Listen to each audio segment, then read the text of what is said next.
Si hubo alguna revolución perdurable y radical en la arquitectura egipcia, fue la protagonizada por el faraón Sócer y su arquitecto Imhotep, con la construcción de la pirámide y el complejo funerario en Saqqara, al sur de la capital Menfis.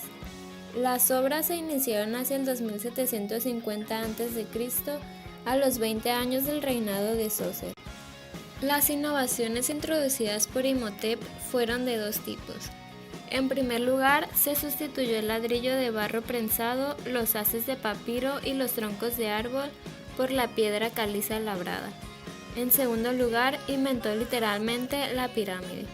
El conjunto funerario de la tumba y la pirámide de Sócer está rodeada de un muro de 10.4 metros de alto, configurando un recinto rectangular de 545 metros de largo.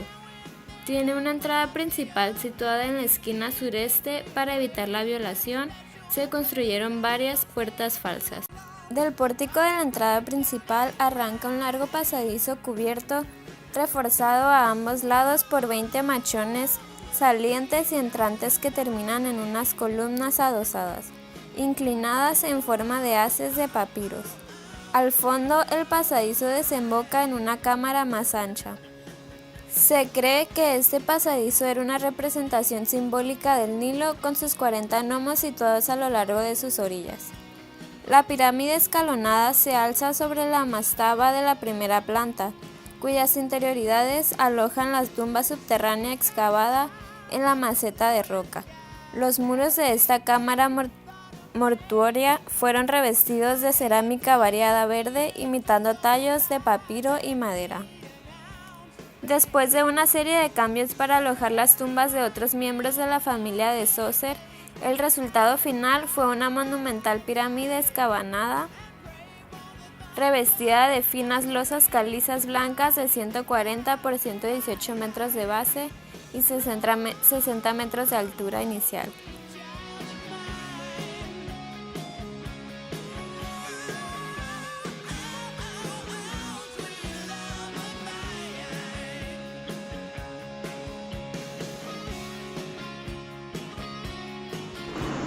Tal vez no exista ningún otro monumento en el mundo al que se hayan dedicado tantas especulaciones, sesudos estudios científicos y todo tipo de conjeturas más o menos banales. El trío de Gizeh representa la culminación de la edificación piramidal, que ya no sería superada jamás por ningún otro monumento egipcio. Las caras de cada una de las imponentes masas pétreas están perfectamente orientadas a los 4 puntos cardenales. La primera que se construyó es la de mayor tamaño de las tres. Fue erigida por Keops, el segundo faraón de la cuarta dinastía, aproximadamente entre los años 2680 y 2560 a.C. La siguiente es inmediatamente al sur de la anterior, fue la construida por el hijo de Keops, Kefren, el tercer faraón de la cuarta dinastía. Más tarde, al suroeste de la pirámide central, el faraón Mykerinos, hijo de Kefren, construiría la tercera y más pequeña de las tres. La pirámide de Keops, la mayor de las tres, medía originalmente 230 metros de lado y 146 metros de altura. Hoy en día esas medidas son algo inferiores, ya que la envoltura exterior de la piedra calcárea perfectamente labrada fue arrancada para aprovechar los bloques como material de construcción en el Cairo. La pirámide de Kefren tenía 215.5 metros de lado y 143.5 metros de altura. Es la única de las tres que conserva una parte de su envoltura original de piedra calcárea en la cúspide. En algunos puntos aún es posible apreciar el pulido original.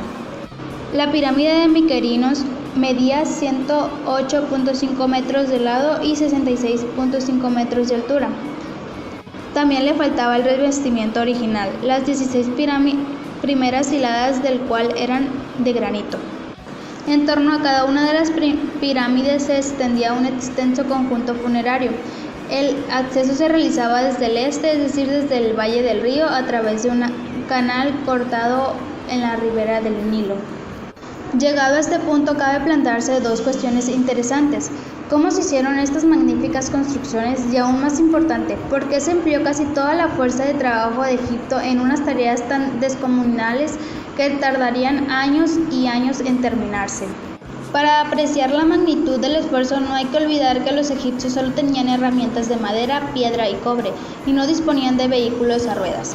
Así pues, para deslizar los bloques de piedra debieron usar rodillos o una especie de trineos, o tal vez se fijaban unas plataformas de madera en forma de media luna a los bloques cúbicos, lo que permitiría a unos pocos hombres acarrear las piedras. Sin embargo, la mayor parte del trayecto entre la cantera y la obra se realizaba en barcos a lo largo del Nilo.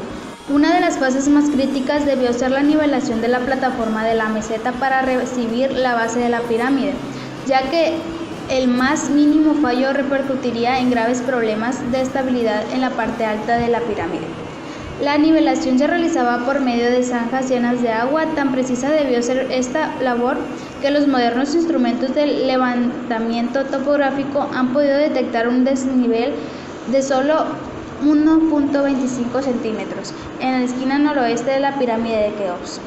Una vez preparada la inmensa plataforma, se inhibía la colocación de los bloques de piedra hilada sobre hilada, año tras año. No existe ningún relato de la época sobre cómo se construyeron las pirámides ni cuántos hombres se emplearon en ello. Según los datos recogidos por Heródoto sobre el asunto, 2000 años después, para construir la pirámide de Keops se emplearon 100.000 hombres en periodos de 3 meses, y la construcción duró 20 años. Según la teoría de Heródoto, en un año completo se empleaban 4 grupos sucesivos de 100.000 hombres, pero hoy por hoy parece más probable que la mayoría de los obreros trabajaran solo durante la época alta de la inundación, cuando había que suspender las tareas agrícolas y el nivel de las aguas estaba más próximo al de la meseta donde se asentaban las pirámides. Sin embargo, aún nos queda por desvelar la cuestión esencial: ¿por qué gastaron unos esfuerzos tan sobrehumanos? La sabiduría popular, reforzada por numerosas representaciones pictóricas y cinematográficas, nos muestra a los obreros trabajando a golpe de látigo, esclavos sometidos a trabajos forzados a mayor honra del faraón. El Antiguo Testamento nos dice que los israelitas realizaron labores de este tipo, pero eso fue 850 años más tarde, durante una época de grandes convulsiones en Egipto. La cuarta dinastía fue una especie de edad de oro en el país, un periodo de paz, seguridad y abundancia. Durante el Imperio Antiguo, el faraón, en su carácter de dios rey, era el mandatario supremo, ayudado por los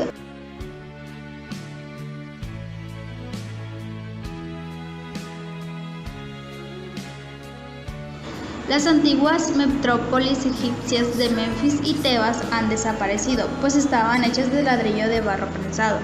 Bajo el reinado del faraón Aknatón, hacia los años 1379 y 1362 a.C., se fundó una nueva capital, Aknatón, en el centro geográfico del antiguo Egipto.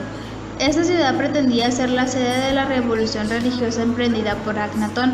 A la muerte de Aknatón, la ciudad y sus nuevos templos fueron demolidos por los sacerdotes de Amón y las piedras del templo empleadas para construir otros edificios.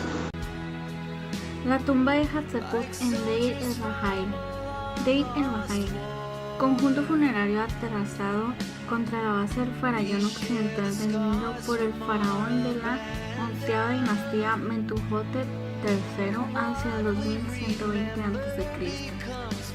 Se cree que en su terraza hipostila, alineada con el eje del templo de Amón en Karnak, al otro lado del río, hubo una pirámide de 21,5 metros, 70 pies de lado.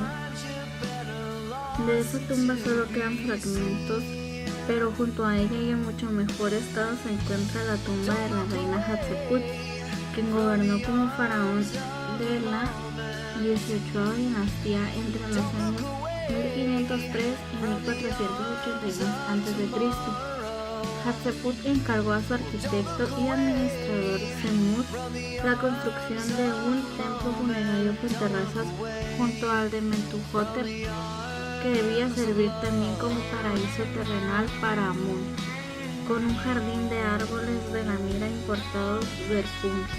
A lo largo del muro occidental se extiende una columnata de robustas columnas de planta cuadrada, detrás de la cual hay otra más delicada de columnas de 16 caras que anticipan la variedad de las primeras columnas dóricas griegas.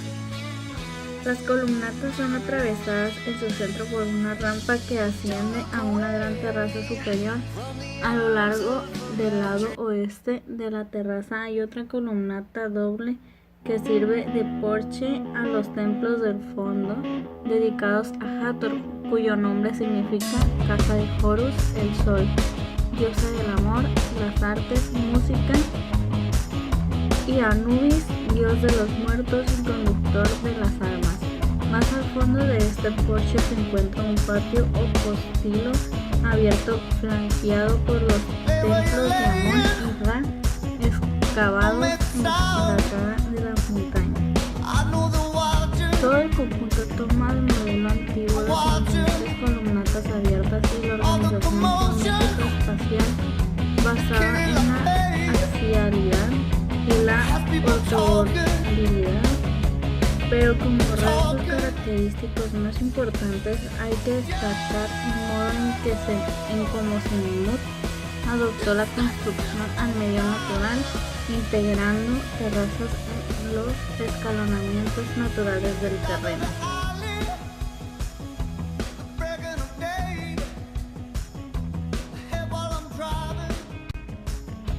El templo de Amón en Karnak.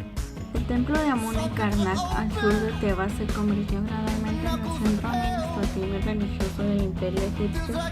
Su carácter de lugar sagrado de importancia local se remontaba en la época del imperio antiguo, pero a partir de la 10ª dinastía empezó a adquirir preeminencia, convirtiéndose en el lugar sagrado más importante de todo el país.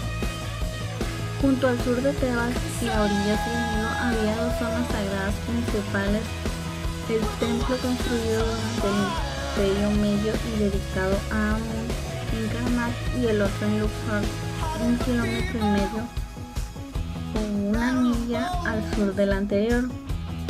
Dado que el templo de Amón en Karnak adquirió una complejidad excesiva a raíz de las diversas ampliaciones, el templo de Khonsu, construido por Ramsés III hacia el 1770 a.C., resulta mucho más ilustrativo sobre los componentes básicos del templo del imperio nuevo por sus menores dimensiones. La orientación del eje del templo de Karnak hacia el punto en que nace el sol en el solsticio de invierno evidencia con claridad la conexión con el sol. Esta relación viene confirmada por las descripciones, dado que el conjunto del templo, en efecto, cuando el conjunto del templo fue ampliado hacia el oeste, se dijo que sus partes constituyentes representaban las horas del día. Durante casi 3.000 años, los constructores egipcios no hicieron sino reafirmar continuamente los prístinos ritmos del sol y del río, preservándolos contra el cambio y manteniendo el mar, el orden recto de las cosas establecido con la creación del mundo.